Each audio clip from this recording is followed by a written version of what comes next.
Hoxe comemórase o Día Mundial contra o Cancro de Mama Metastásico e os actos sucedéronse ao longo de toda a xornada. En Cambados organizouse unha concentración e deuse lectura ao manifesto. Piden máis investigación e máis visibilidade. De cada 10 mulleres, 8 enferman de cáncer de mama e desas 8, 2 van a ter cancro de mama metastásico. Entonces ese 20%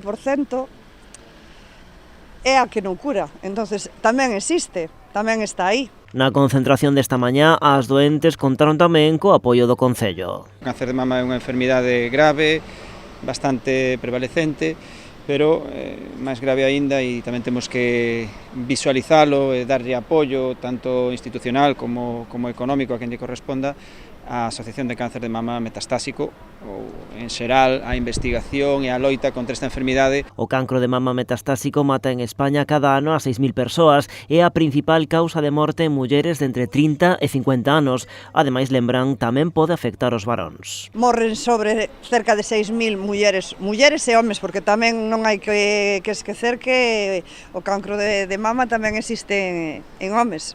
É mínimo, pero haino. Dende os colectivos reclaman que se acelere a chegada a España de medicamentos xa aprobados na Unión Europea. A gran esperanza está depositada nun novo tratamento que aínda non se suministra aquí. Existe un medicamento a día de hoxe que está aprobado pola EMA, pero que non se está suministrando en España.